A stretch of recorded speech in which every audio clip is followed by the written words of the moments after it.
po si Attorney Harold Respicio. Nagbigay po ng statement ang COMELEC kahapon, March 5, sa show ni Doris Begornia. Fake news pa rin daw si Attorney Harold Respicio. Mag-react po tayo.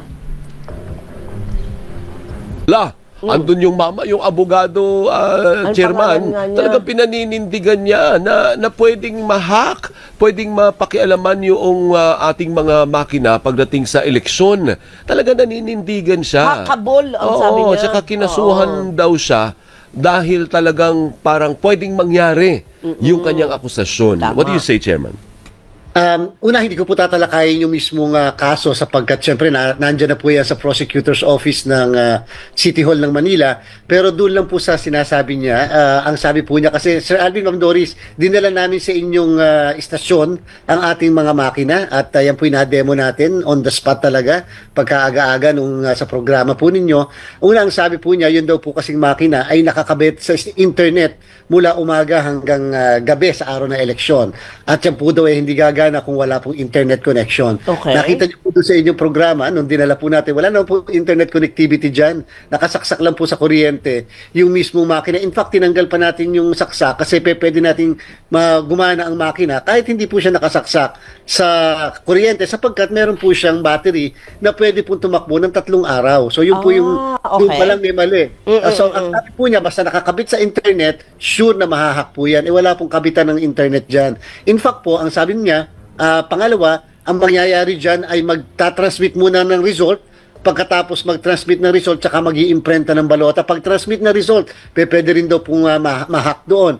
Hindi po ba ang ating sinasabi? Nasa guidelines po natin yan. Nasa TOR, nasa source code review, at nasa lahat po ng demo namin na magpiprint muna siya ng siyam na election returns. Yung isa, ipapaskill ka agad sa labas ng presinto, at pagkatapos tsaka po siya magtatransmit ng result. So, ibig sabihin, bago po siya mag-transmit ng result sa PPCRB, sa NAMFREL, sa majority party, sa minority party, sa media, sa central server ng COMELEC, sa City or Municipal Board of Canvassers, ay alam na po ng lahat kung ano ang result sa presinto. Dahil nga po nakapag-print na at nakapagpaskil na. At sabi po niya pati, kapag ka daw po corrupted, yan pong machine ay pwede raw pong magawa ng paraan na madaya. Hindi po pagka-corrupted kahit yung laptop natin, kahit cellphone natin, hindi na po gumagana yun. So medyo imposible po kapag ka-corrupted. Sabi rin po niya ay pwede rin po mahack. Para po sa kaalaman ng lahat, hindi po tayo naka-public connect, tayo po yung naka-private private po ang ating pong internet sa transmission, and therefore hindi po siya pwede yung ano po yung sinasabi niya. So doon pa lang po sa mga bagay-bagay na yun, medyo may mga mali po doon sa mga sinasabi niya. Kaya tama po yun. Ang sabi naman niya, pwede makipag-ugnayan kami. Tama po makikipag-ugnayan po kami sa kanya. Pero yun nga po ang dami na po niya kasing nasabi, hindi muna niya kami tinanong sa mga bagay na yan. If you are super confident na hindi... Ayun, yun po, yung sinabi ni Chairman George Garcia. Wow! Mas magaling mag-fake news si Chairman George Garcia. Ang galing niyang magsabi ng mga bagay-bagay na hindi ko sinabi. Chairman George Garcia, kung merong nagfe-fake news sa ating dalawa, ikaw yun kasi lahat ng sinabi mo, hindi yun ang sinabi mo. Marami kang sinabing kasinungalingan na hindi totoo base sa rules at base sa totoong mundo. Okay, isa-isahin ko po lahat ng sinabi ninyo ha, Chairman George Garcia. Number 1 na sinabi ninyo is about sa demo. Sabi ninyo, gumagana yung makina kapag hindi connected sa internet, tulad nga ng demo na ginawa ninyo sa mga host dyan sa show. Hindi naman yun ang point ko, Chairman George Garcia. As a matter of fact, ang explicit instruction nyo po ba, di ba? Sa mga COMELEC officers, kapag demo lang, bawal talagang i-connect sa internet yung automated counting machines. Kasi kapag i-connect mo yun at magta-transmit ka ng data, yung server na pagtra-transmitan niya ay yung COMELEC server na. Hindi natin alam kung on na yun or kung on na, malamang production server na yun. Bawal mo nang padalhan ng demo data yung production data, bawal mong padalhan. Kaya sa demo purposes talaga, kahit sa totoong buhay, wag mo dapat ipadala yung totoong data sa production servers. Kaya magandang policy during demo na hindi connected sa internet yung mga voting machines. Kaso nga lang, on election day, connected ba sila sa internet? Ang sagot po dyan, Chairman George, hindi mo sinabi. Ang sagot dyan ay totoo. Tanungin mo yung mga tauhan mo sa COMELEC nung last election, connected ba sa internet buong maghapon? Opo. This election, pwede ba natin i-expect na mag-connected siya sa internet during election day? Yes! Kasi nga naman, doon sa reels ninyo, walang explicit na nakalagay doon na sinasabi na i-disconnect mo muna at saka mo lang i-connect kapag magta-transmit na ng data sa mga servers ng COMELEC.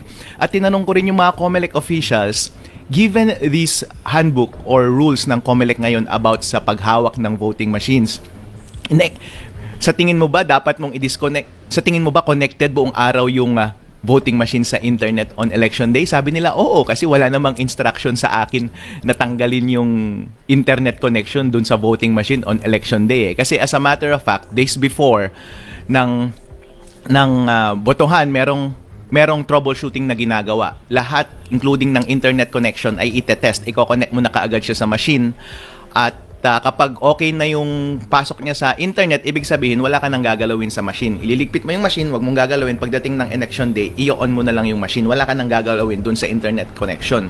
So, ang point ko dun is, pwede mong i-deduce talaga na connected siya sa internet throughout the day. Ang point ko dun is, dapat maging explicit sa rules natin na on the day of elections, dapat may instruction doon sa rules ninyo, Annex B ng COMELEC Resolution 11098 na nagsasabi doon na on election day, i-disconnect mo muna sa internet yung automated counting machine at i-connect mo lang siya after printing ng election returns. Yun lang po ang point ko, COMELEC Chairman. Kasi kapag hindi mo ginawa yun, kahit tanungin mo lahat ng mga teacher ngayon na nagbabantay ng mga presinto natin, hindi naman nila alam about sa IT eh. Hindi nila alam masyado tong issue na to. Siyempre, kung walang instruction, hindi nila gagawin. At kapag voluntaryo silang tatanggalin yung internet connection, sila pa ang madadali, sila pa ang papagalitan mo dahil gumagawa sila ng isang bagay na wala sa rules ninyo. Isa lang naman ang hinihingi ko, Chairman George, ang dami mong sinasabi na hindi naman mahalaga sa issue natin. Bakit ayaw mong i-disconnect sa internet yung automated counting machine bago at habang nagpiprint ng election return? Okay, yun po yung unang punto ninyo. Ang pangalawang punto po ninyo, sabi ninyo na sinasabi ko na nauuna yung sending ng transmission bago yung printing ng election returns. Hindi ko po sinabi yan. Sinasabi yan ng mga ibang mga commentators, mga ibang critic, pero hindi yan ang statement ko. Totoo po yan na nagsesend talaga base na rin sa rules ninyo na ang transmission ay nangyayari after ng printing ng election returns. Tama iyon. Ang point ko lang is, dapat bago ka mag-transmit ng data, wag mo munang i-connect sa internet. Kasi kapag connected yung counting machine sa internet at corrupted yung source code ng makina na yun, hindi mo naman pala kailangan ng internet kasi hindi ka pa magta-transfer sa COMELEC server di ibig sabihin, binigyan mo lang ng highway yung hacker para ma-access all that time yung makina at baguhin yung score sa loob. Therefore, mababago niya yung final score na nasa election returns. Di wala tayong kaalam-alam na iba pala yung final score sa totoong score na ibinoto ng taong bayan. Yun lamang po ang point ko, sir. Hindi ko kailanman sinabi na nauuna ang transmission kaysa sa printing. Kaya mahalaga talaga na tama na mauna yung printing, pero dapat yung printing bago at habang nagpiprint, hindi dapat connected sa internet yung automated counting machine para walang tsansa na mabago yung final score na nasa print. Period. Kasi kapag hawak na ng mga watcher yung final score na hindi na bago, malamang yun na rin ang ipapadala ng makina. Pwede mo nang i-connect sa internet yung makina at ipapadala niya na yung same score na yun sa server ng COMELEC. Napakalinaw naman po, di ba? Para ganun po ang yun po ang point ko.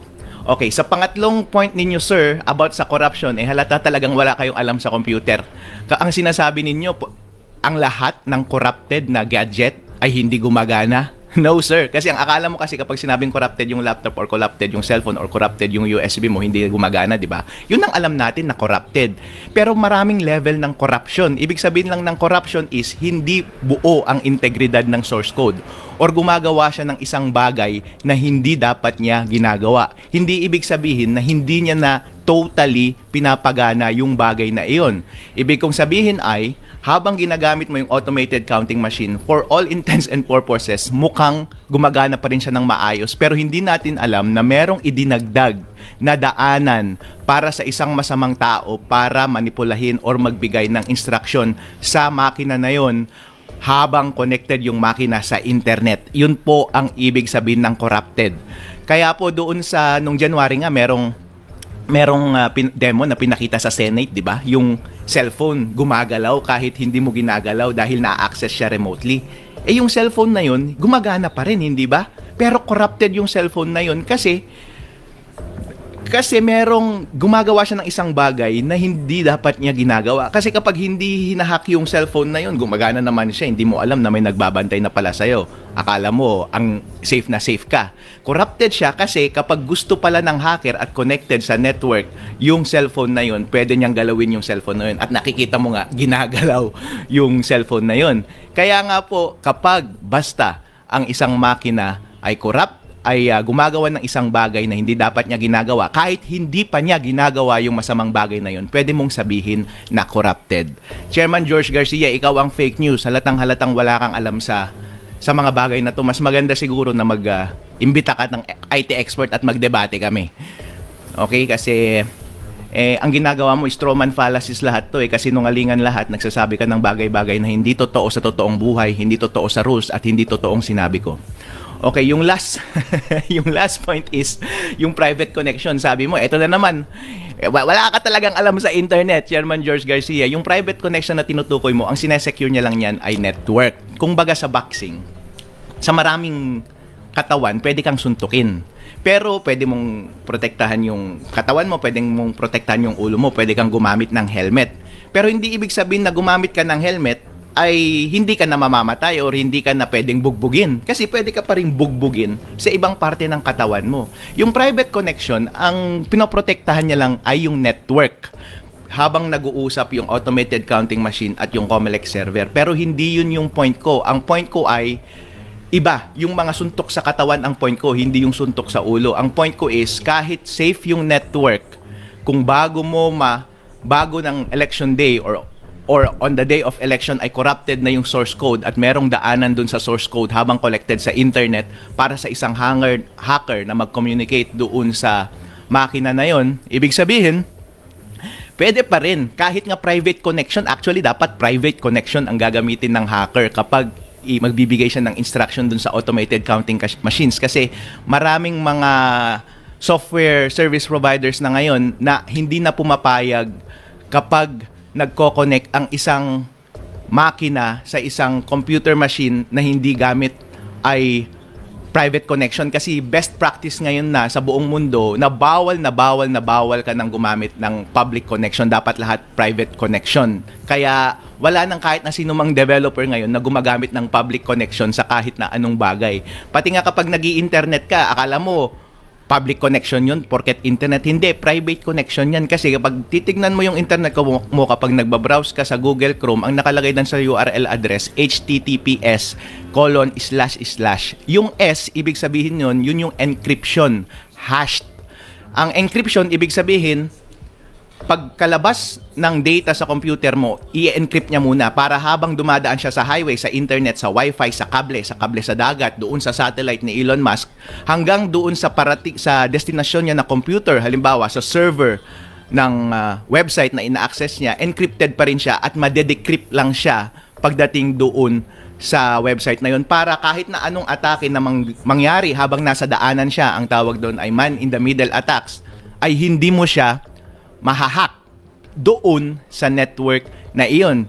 Try mong baguhin yung HTTPS dyan sa Google Chrome mo, tanggalin mo yung S. Kasi ibig sabihin, hindi na siya private, public na yun. Kasi yung S, parang secret yun eh.